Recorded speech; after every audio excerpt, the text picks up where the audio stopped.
Ambassador Elena Vasquez walked through the grand halls of Nexus Prime Station. The massive structure floated in space between 3 star systems. It was neutral ground where all the galaxy's species came to solve problems with words instead of weapons. Elena had worked here for 3 years. She was humanity's first ambassador to the Galactic Council. When she arrived, most aliens thought humans were too young and dangerous to join their ancient club. They saw humans as violent children who might break something important. But Elena was patient. She studied every law, every tradition, every custom. She learned how the Zephyrians sang their agreements in crystal harmonies. She understood how the Korthak spoke as one mind through millions of bodies. She even figured out how to communicate with the Luminari, who were made of pure energy and spoke in colors. Today was supposed to be a good day. Elena was about to sign a trade agreement that would bring human technology to 12 different worlds. It had taken her 6 months of careful negotiations to make this deal work. The signing ceremony was in the Great Chamber. The room was huge, with seats for representatives from over 200 species. Most seats were empty today, but the important ones were filled. The crystalline Zephyrians reflected rainbow light across the walls. The Korthak delegation moved like dancers, perfectly synchronized. The Luminari floated near the ceiling, glowing soft blue to show they were pleased. Elena wore her best blue uniform with the Earth flag on her shoulder. She carried a simple briefcase with the documents. No weapons, no guards. The station was supposed to be safe. At the center table sat the Vrak delegation. They looked like giant lizards standing upright, with scales that changed color based on their mood. Right now, their scales were dark red. That was never a good sign. The Vrak leader was Thasek, a war chief from their home world. He was 8 feet tall with scars across his face. His people had been fighting humans for the past year over some border worlds. Every time, Elena had beaten them in court using proper legal procedures. Elena took her seat across from Thasek. She smiled and nodded politely. War Chief Thasek, I hope today's agreement will help our peoples work together better. Thasek's scales turned darker red. Work together? His voice was like gravel grinding. Your species takes what belongs to the Vrak. You use your clever words and paper tricks. We follow the same laws that govern all council members, Elena replied calmly. She had dealt with angry aliens before. The border disputes were settled fairly according to galactic regulations. Fairly? Thasek stood up suddenly. The other delegates looked nervous. You humans arrived 30 years ago. 30 years. We have ruled our space for 3,000 years. What right do you have to tell us anything? Elena remained seated. She kept her voice steady. The same right given to every species that joins the council. We follow the rules. We respect the process. Respect? Thasek laughed, but it sounded more like a roar. You have no honor. You hide behind laws written by others. In Vrak culture, disputes are settled by strength, not by scribblings on paper. The chamber was getting quiet. Even the Luminari had stopped glowing. Elena could feel hundreds of eyes watching her. This moment would be remembered. I understand your frustration, War Chief, Elena said, but civilization grows when we choose law over violence. My people learned this lesson the hard way many years ago. Your people, Thasek spat. Weak mammals who fear real conflict. The galaxy made a mistake letting humans join the council. You pollute our traditions with your cowardice. Elena felt anger rise in her chest, but she pushed it down. She had trained for moments like this. I disagree with your assessment, but I respect your right to express it. Perhaps we should focus on today's agreement. It will benefit both our peoples. There will be no agreement, Thasek declared. His scales were now almost black. The Vrak hegemony withdraws from all negotiations with the human infestation. Murmurs spread through the chamber. This was unusual. Delegates rarely broke protocol during formal ceremonies. Elena stood up slowly. She was much smaller than Thasek, but she looked directly at him. That is your choice to make. However, the trade routes we discussed are still open to any species that wishes to use them peacefully. Peacefully, Thasek repeated the word like it tasted bad. Always with your weak words. He stepped closer to Elena's table. Tell me, human, have you ever fought for anything? Have you ever bled for your beliefs? I fight with words and laws because they last longer than wounds, Elena answered. My people have learned that victory through violence is temporary. Victory through justice is permanent. Justice? Thasek's voice rose to a roar. There is no justice when parasites make decisions for their betters. The insult hung in the air. Elena could hear her heartbeat. Every species in the galaxy had their own ideas about honor and respect, but calling another species parasites was universally considered a grave insult. Elena looked around the chamber. The other delegates were watching carefully. Some looked shocked. Others seemed curious about how she would respond. A few appeared eager to see conflict. War Chief Thasek, Elena said formally, I believe you misspoke. Perhaps you meant to say something else? It was a diplomatic way out. Elena was giving him a chance to take back the insult and save face. Thasek's eyes glowed red. I said exactly what I meant. Humans are parasites. You feed on the work of greater species. You contribute nothing of value. Elena reached into her briefcase. She pulled out a datapad and activated it. Would you like to see the trade figures? Human colonies produce 37% of the galaxy's medical supplies. Human ships carry 42% of all cargo between systems. Human scientists have developed numbers. Thasek slammed his massive hand on the table. Numbers and papers and clever arguments. Where is your strength? Where is your honor? Elena saved her data and put the pad away. My honor is in representing my people honestly. My strength is in building rather than destroying. Building. Thasek pulled something from his belt. It looked like a curved knife, but energy crackled along its edge. A ceremonial Vrak blade that could cut through almost anything. You build nothing but weakness. Security alarms started beeping. Guards began moving toward the center of the chamber. But they were too far away. Elena saw the blade and understood what was about to happen. She could have run. She could have called for help. Instead, she reached toward the small Earth flag on her table. I call upon the Council to remember that this action does not represent. Thasek moved faster than something his size should have been able to move. The energy blade cut through the air in a bright arc. Elena felt the blade pierce her chest. Fire spread through her body. She fell backward, her hand still reaching for the flag. The chamber erupted in chaos. Delegates were shouting in dozens of languages. Security guards surrounded Thasek, who stood over Elena's body with the blade still glowing in his hand. Elena's deputy, Chen Wei, rushed to her side. She tried to speak, but blood filled her mouth. With her last breath, she whispered, Remember the protocols. Then Ambassador Elena Vasquez, humanity's first representative to the Galactic Council, died on the floor of the Great Chamber while the entire galaxy watched. Thasek raised his blade high and roared in triumph. This is how the Vrak deal with parasites. But as Elena's body grew still, something changed in the chamber. The delegates stopped shouting. A cold silence fell over the room. They had all just witnessed something that had not happened in over 300 years. Someone had murdered an ambassador during a formal council session. The galaxy was about to learn what happened when you killed a human diplomat. Chen Wei knelt beside Elena's body for exactly 30 seconds.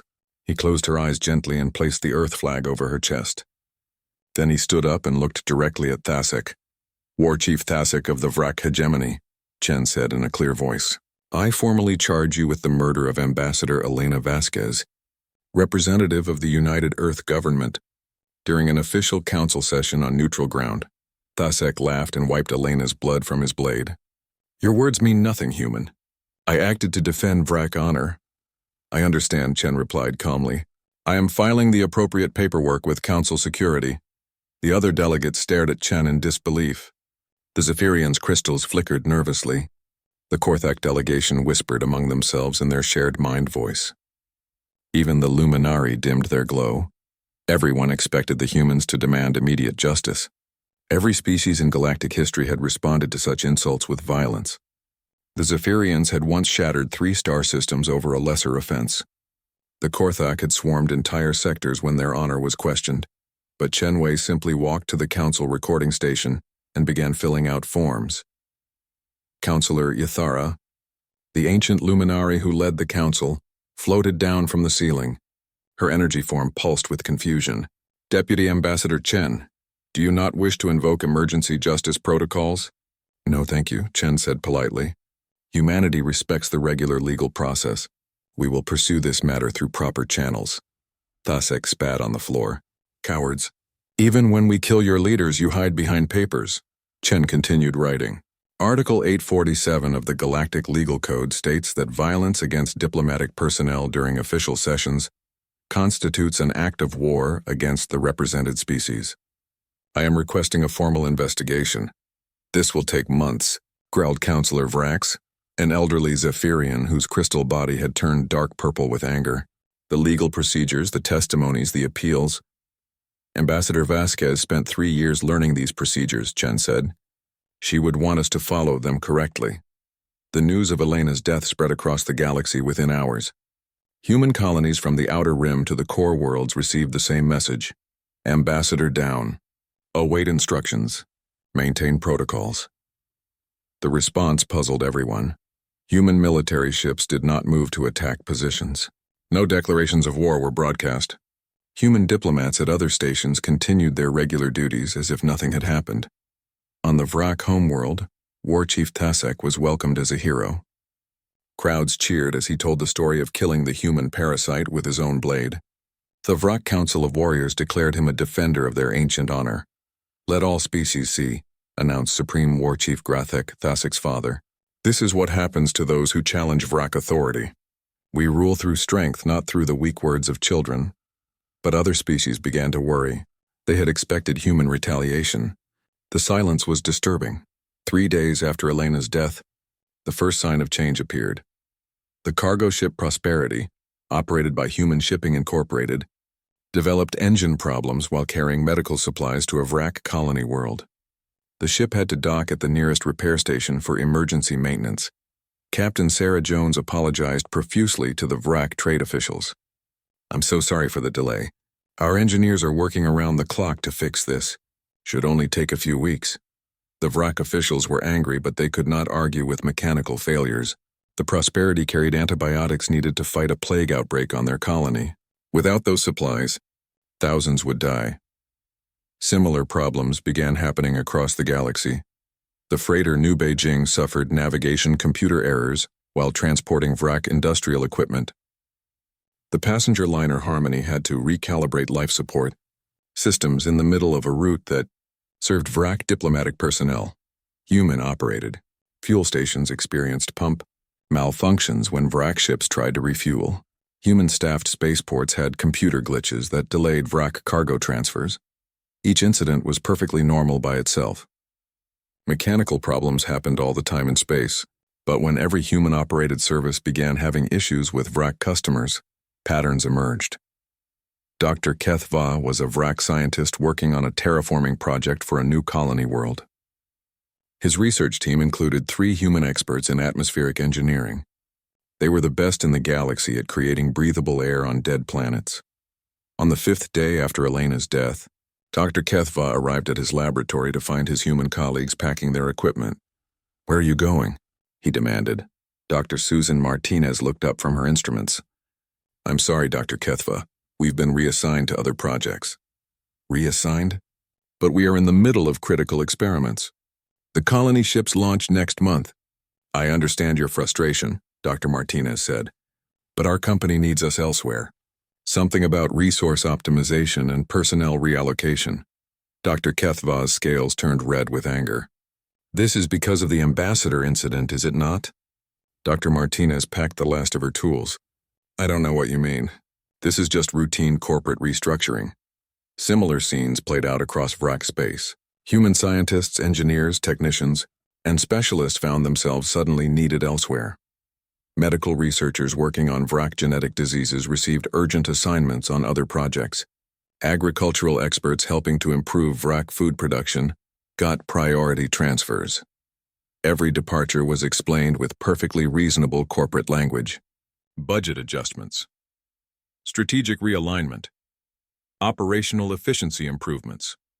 The Vrak leadership tried to protest, but what could they say? Private companies had the right to assign their employees wherever they wanted. Meanwhile, in the Great Chamber of Nexus Prime, Chen Wei continued filing paperwork. He submitted witness statements from every delegate who saw the murder. He requested security footage from 12 different camera angles. He filed motions for evidence preservation and testimony scheduling. The Vrak legal team, led by Advocate Threnks, tried every trick they knew to delay the process. They claimed diplomatic immunity for Thasek. They argued that human laws did not apply to Vrak actions. They said the killing was justified under their cultural traditions. Chen Wei politely countered every argument with proper legal Citations diplomatic. Immunity does not extend to murder under Article 23, he would say. Cultural traditions cannot override galactic law according to the Treaty of Nexus Prime, Section 15, Paragraph 8. The delays continued, but Chen never lost patience. He seemed to have an answer for everything. 2 weeks after Elena's death, the economic impacts became impossible to ignore. The Galactic Stock Exchange showed massive disruptions in 17 different sectors. Trade routes that had been optimized around human efficiency suddenly became bottlenecks. Supply chains that depended on human technology ground to a halt. Councillor Withera called an emergency session. The current situation is causing galaxy-wide economic instability. Perhaps we should expedite the legal proceedings.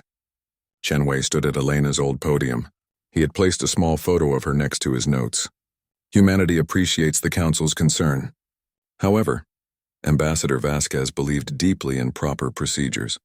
We will not dishonor her memory by rushing to judgment.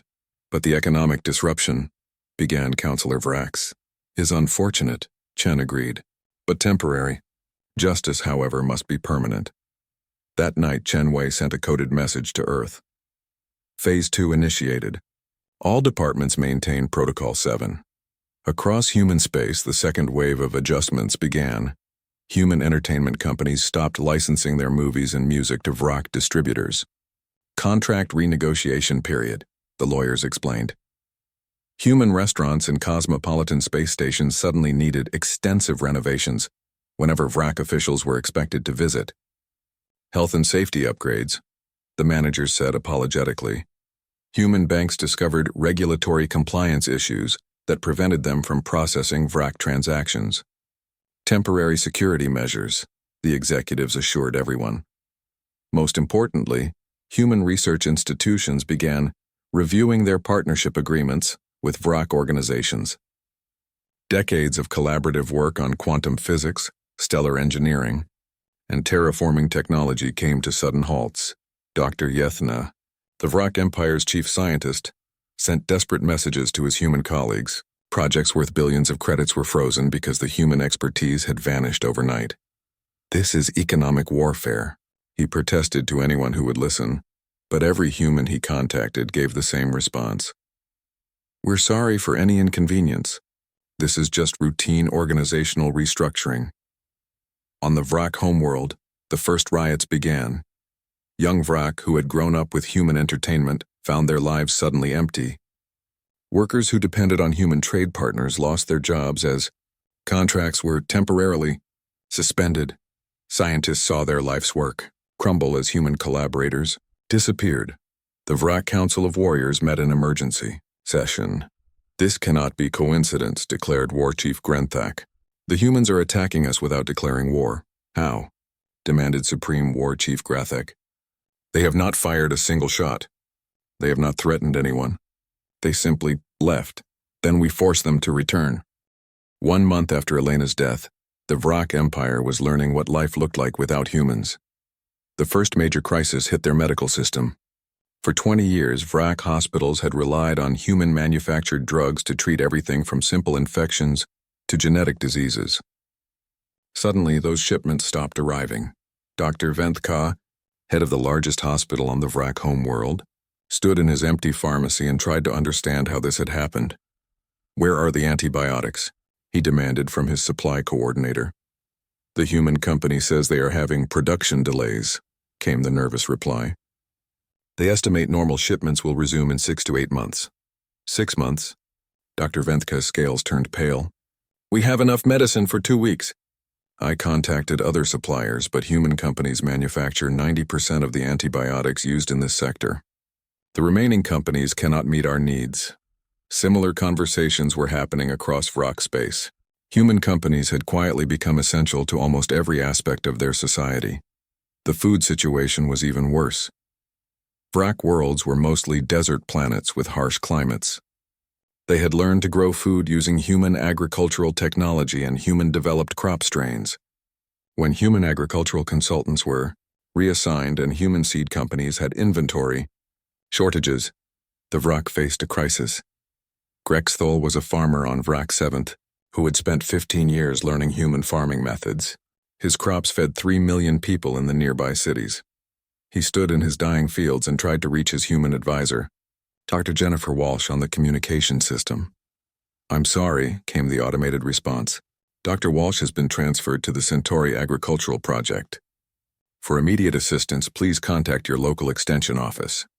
But the local extension office was staffed by humans who had also been transferred. Grexthol's crops, designed to work with human-made fertilizers and human-engineered pest control, began failing without proper support. Within weeks, food shortages appeared in Vrak cities. The entertainment industry collapsed completely. Young Vrak had discovered human music, human movies, and human video games. These had become more popular than traditional Vrak entertainment. Suddenly, it all vanished. Streaming services showed error messages. Content temporarily unavailable due to licensing review. Gaming servers displayed notices. Undergoing maintenance. Estimated completion time unknown. Music. Distribution stopped with form letters about contract. Renegotiation periods. Thexnay was a teenage Vrak who had spent every evening playing online games with friends from across the galaxy. Most of those games were made by human companies. "Why can't I log in?" she asked her father. War Chief Brendick, her father, had no answer. He had celebrated when Thasek killed the human ambassador. Now he watched his daughter cry over disappeared entertainment and wondered if the victory had been worth it. The economic numbers were staggering. The Galactic Trade Commission reported that commerce with Vrak space had dropped by 70%, not because of embargoes or sanctions, but because human companies were reorganizing their business priorities. Vrak mining operations stopped producing. The human-built machines that extracted ore from dangerous asteroids sat idle because human technicians were needed elsewhere and replacement parts had shipping delays. Vrak transportation networks broke down.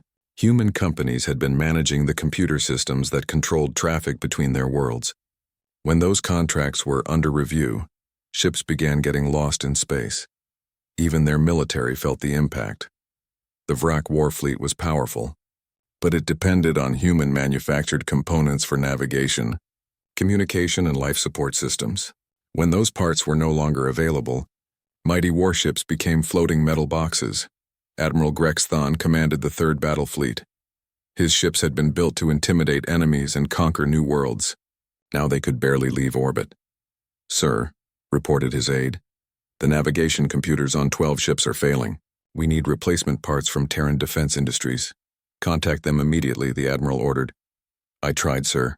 They say all military components are being reviewed for export compliance issues. The review could take 18 months. 18 months? Admiral Grexthon's voice cracked.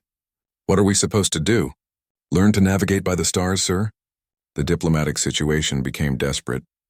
Counselor Uthera called another emergency session of the Galactic Council.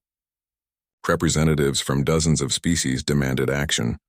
"The economic disruption is affecting everyone," complained Ambassador Jektai of the Korthak Collective. "Our trade routes through Vrak space have become unreliable. Human shipping companies are experiencing delays in our sector as well," added Counselor Vrax. "They claim it is coincidental, but the pattern is obvious." Chenwei sat at Elena's old desk, still polite, still patient. "Humanity regrets any inconvenience to our galactic neighbors." However, private companies must make their own business decisions.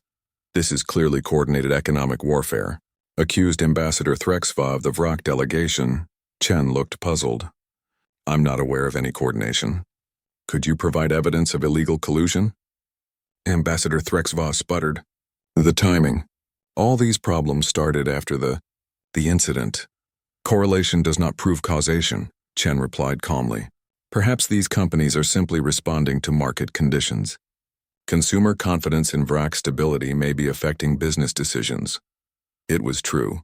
Human companies were not following government orders. They were making independent choices based on what they saw happening. When customers watched a species murder a diplomat on live galactic television, they lost trust. When workers saw their colleagues treated with disrespect and violence, they requested transfers. When investors saw political instability, they moved their money elsewhere. The humans had not declared war. They had simply stopped pretending that business could continue as usual after murder. The breaking point came during the 4th week. Vrak colony ship called the Destiny suffered a massive life support failure while traveling to establish a new settlement.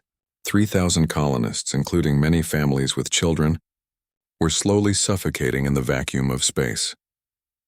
The nearest repair facility capable of handling such a massive emergency was operated by Terran Engineering Solutions, a human company. Admiral HFY, commanding the rescue mission, sent a desperate message. "This is a humanitarian emergency. We have women and children dying. Please help us." The response came back within minutes. Terran Engineering Solutions is prepared to assist immediately. However, due to recent events, we must charge standard emergency rates plus a diplomatic incident surcharge. "How much?" Admiral HFY asked. "Standard rate is 50,000 credits. The diplomatic incident surcharge, to compensate the family of Ambassador Elena Vasquez for administrative costs, is 5 million credits." The Admiral's scales turned white with shock. 5 million credits to save civilian lives? "Our engineers are standing by," came the reply. "We can begin rescue operations as soon as payment is confirmed." The Vrak treasury, already strained by the economic crisis, had to scramble to find the money. They paid, the rescue succeeded. All 3,000 colonists were saved. But the message was clear. Helping the Vrak now came with a price. More importantly, every species in the galaxy heard about the diplomatic incident surcharge. They understood that the humans were not just angry about Elena's death. They were treating it as a permanent cost of doing business with her killers. Back on the Vrak homeworld, protests grew larger every day. Hungry citizens demanded food. Sick patients needed medicine. Young people wanted their entertainment back. Workers needed jobs that depended on human trade. The old war chiefs who had celebrated Thasek's heroic action found themselves surrounded by angry crowds. "You brought this curse upon us," shouted Grexna, a factory worker whose plant had closed when human contracts were cancelled. "Your pride has destroyed our future." War Chief Grenthak tried to maintain order. "We are Vrak. We do not bow to inferior species. The inferior species control our food supply," came the angry response. "The inferior species keep our children alive with their medicine." For the first time in their history, the Vrak people began questioning their leader's wisdom. In the council chambers, the pressure was becoming unbearable. Species that had remained neutral in the conflict were now demanding action. The economic disruption was spreading beyond Vrak space as supply chains collapsed and trade routes became unreliable. "Humanity must call off this economic siege," demanded Councillor Ithara. "The collateral damage is affecting innocent species." Chen Wei stood and adjusted Elena's photo on his desk. "Councillor Ithara, I appreciate your concern, but humanity is not conducting any siege. We are simply allowing market forces to operate freely." "Market forces?" Councillor Vrax's crystal body flickered with frustration. "This is clearly coordinated punishment." "If it appears coordinated," Chen replied, "perhaps that reflects how deeply integrated human services have become in galactic civilization. When trust breaks down, relationships naturally adjust. Then restore the trust," pleaded Ambassador Jacques. "Find a way to resolve this crisis." Chen Wei was quiet for a long moment. When he spoke, his voice was soft but clear. Ambassador Vasquez spent 3 years building that trust. 6 weeks after Elena's death, Councillor Ithra made a discovery that changed everything. She was reviewing historical records, trying to understand the economic crisis when she found something strange in the archives. She called an emergency meeting with the council's senior members. "Look at this data," she said, projecting holographic charts into the air. "Human trade patterns over the past 30 years. The other councillors gathered around the display. Councillor Vrax's crystal body pulsed with confusion. "What are we looking at?" "Every trade agreement humanity has signed. Every shipping route they have established. Every technical partnership they have created." Ithara's energy form glowed brighter as she spoke. "I thought it was random expansion at first. But look at the pattern." She highlighted different sections of the galaxy in various colors. Red showed areas where humans controlled medical supplies. Blue marked shipping routes. Green indicated technological partnerships. Yellow represented entertainment and cultural exchanges. "By the ancient stars," whispered Councillor Vrax. "They are everywhere." "Not everywhere," Ithara corrected. "They are in precisely the right places. Look at the Vrak Empire." The display zoomed in on Vrak space. Red, blue, green, and yellow threads surrounded their territory like a web. Every essential service, every critical supply line, every important technology passed through human hands at some point. "This cannot be coincidence," said Ambassador Jekti of the Korthak Collective. "This level of integration requires decades of planning." "Exactly," Ithara said. "The humans did not randomly spread across the galaxy. They positioned themselves to become indispensable." Counselor Vrax's color shifted to deep purple, indicating shock. "You mean they planned for this moment?" "They knew someone would eventually attack their ambassador." "They planned for the possibility," Ithara replied. "And now we see the result. They can strangle any species economically without firing a single shot." The realization spread through the council like wildfire. The young species that everyone had dismissed as inexperienced was actually the most sophisticated political entity in galactic history. Meanwhile, on the Vrak homeworld, the situation was deteriorating rapidly. Supreme War Chief Grathek sat in his throne room, surrounded by reports of crisis after crisis. His empire was falling apart, and he could not even identify a clear enemy to fight. "Give me the summary," he growled to his aide. "Sir, food riots have started in 12 major cities. Medical supplies are completely exhausted in the outer colonies. Our industrial production has dropped by 80%. The military fleet is mostly grounded due to part shortages. And our enemy? The humans continue to file legal paperwork, sir. They have submitted 847 different documents related to the ambassador's death. Their legal case appears to be progressing normally through the system." Grathek roared in frustration. "How can they destroy us with paperwork?" The answer came from an unexpected source. Thexna, the teenage Vrak who had lost her video games, was part of an underground network of young Vrak who still had contact with human friends through illegal communication channels. Her human friend, Alex, lived on a colony world near the border.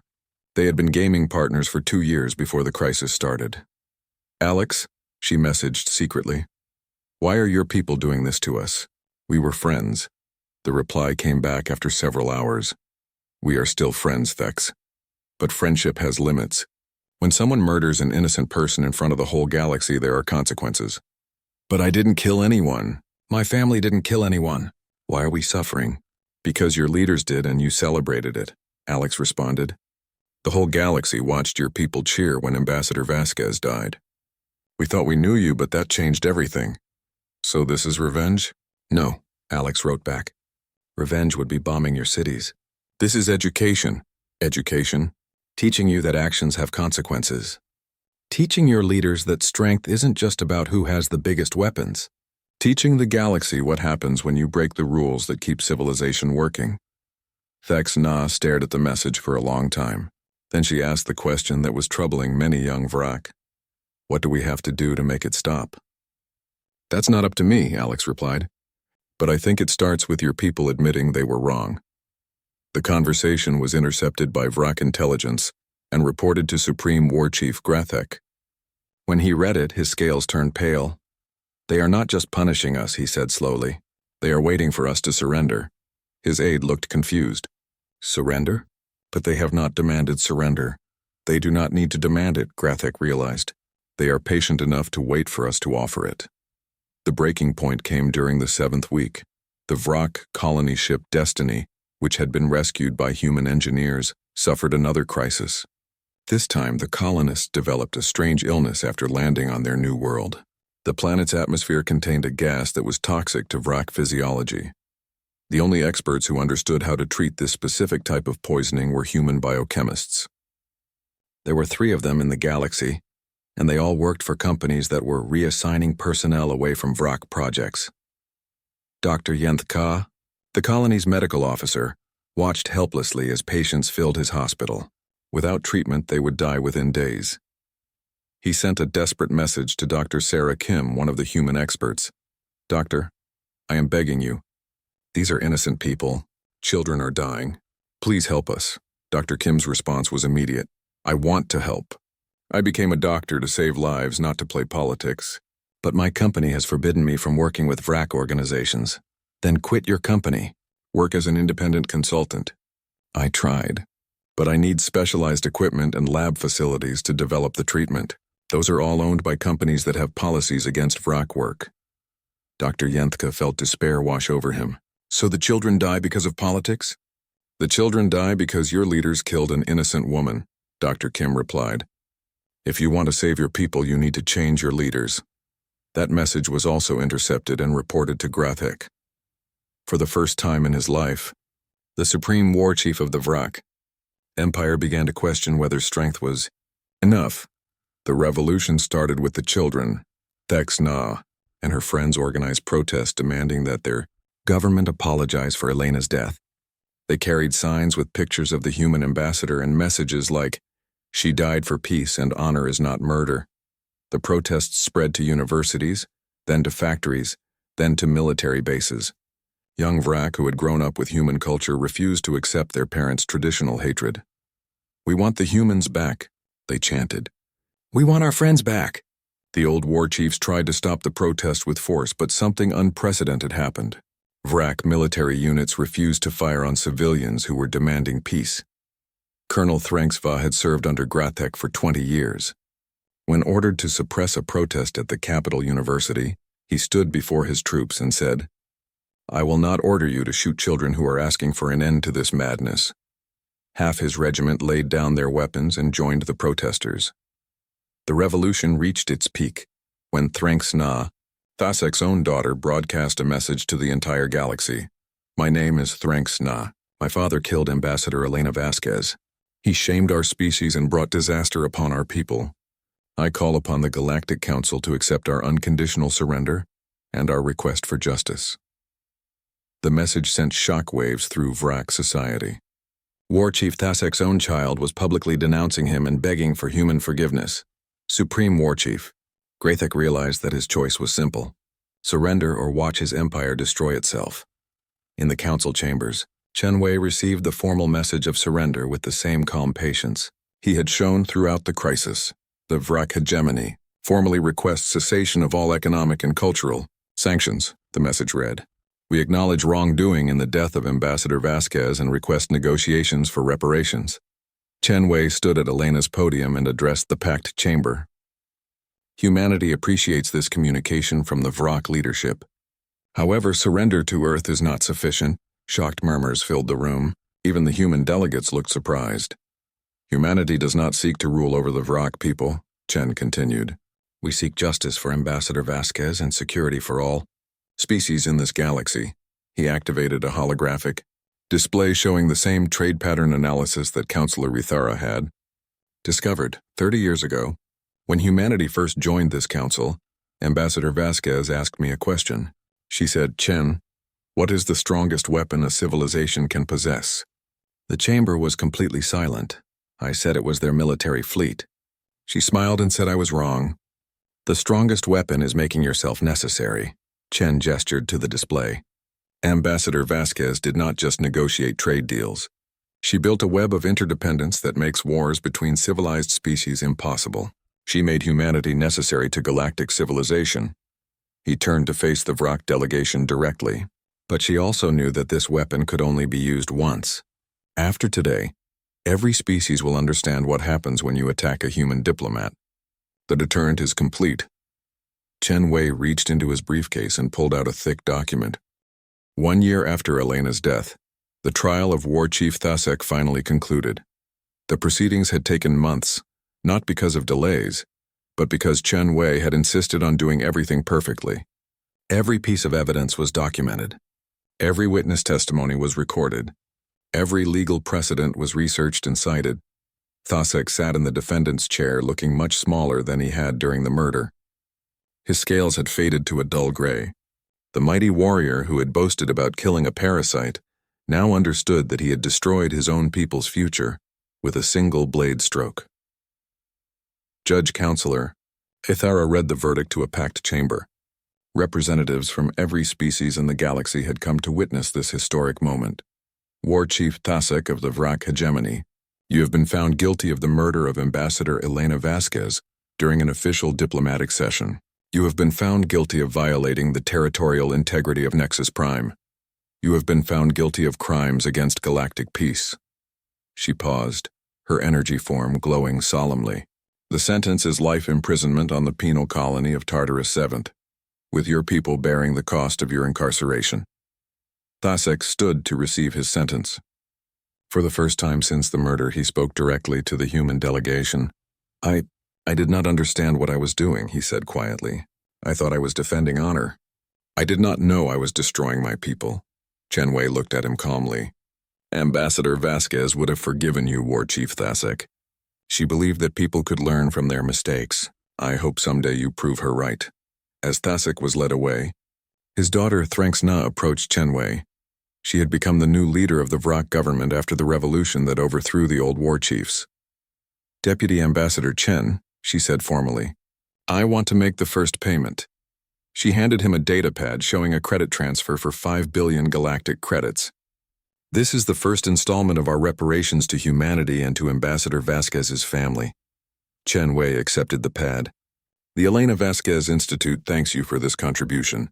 Your cooperation will help ensure that future diplomats can work in safety. There is something else, Thranxna continued. I want to apply for admission to the Institute. I want to learn how to build peace instead of war. Ambassador Vasquez would be honored to have you as a student. Chen Wei replied. The ceremony for the Institute's opening was held in the same great chamber where Elena had died. Her portrait hung behind the podium, and her words were carved into the wall. Victory through justice is permanent. Chen Wei gave the opening address to students from 40 different species, including 12 young Vrak who had fought against their own government for peace. Ambassador Vasquez believed that the strongest cage is one your enemy builds around themselves, he said. Today we begin teaching the next generation how to build cages made of law, economics, and mutual dependence rather than bars and walls. Dr. Sarah Kim, the human biochemist who had helped save the Vrak colonists, was the Institute's first director of humanitarian studies. She spoke about the responsibility that came with having power over others. When someone depends on you for their life, she said, you have a choice. You can use that power to control them, or you can use it to teach them how to save themselves. Ambassador Vasquez chose teaching. We will do the same. The real test of the new order came 6 months later. The hegemony of Kral, a militaristic species from the Outer Rim, launched an unprovoked attack on a peaceful mining colony. They expected the galaxy to respond with the usual diplomatic protests and economic sanctions. Instead, they found themselves facing the Elena Vasquez doctrine. Within hours of the attack, human shipping companies experienced technical difficulties in Kral space. Medical supplies faced quality control delays. Entertainment services had licensing issues. Technical experts were reassigned to other projects. But this time, humanity was not alone. The Vrak, eager to prove their commitment to the new order, immediately suspended all trade with the Kral. The Zephyrians refused to provide their crystal technology for Kral Industries. The Korthak Collective blocked Kral ships from their space routes. Most importantly, the other species had learned from the human example. They had quietly made themselves essential to Kral civilization over the years, and now they used that leverage together. The Kral Empire found itself completely isolated within 2 weeks. Their leader, War Chief Brenthek, sent an angry message to the council demanding an explanation. Chen Wei, now serving as the first director of diplomatic security for the council, responded personally. War Chief Brenthek, you attacked a peaceful colony without provocation. Under the Elena Vasquez doctrine, such actions result in immediate isolation until you make reparations and agree to education programs. This is economic warfare. Brenthek protested. No, Chen replied calmly. This is civilization defending itself. You can end the isolation at any time by surrendering yourself for trial and paying reparations to the families you harmed. The Kral surrender came after just 3 weeks. They had learned the lesson that the Vrak learned the hard way. In the new galaxy, strength meant building rather than destroying. War Chief Brenthek became the second student at the Elena Vasquez Institute for Galactic Justice. 5 years after Elena's death, Chen Wei stood in his office looking at a wall covered with photographs. There was Elena, of course, but also hundreds of graduates from the Institute, former warriors who had become diplomats, ex-pirates who now ran humanitarian missions, military officers who had learned to solve conflicts with words instead of weapons. His assistant knocked on the door.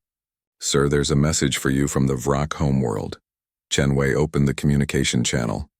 A familiar face appeared on the screen.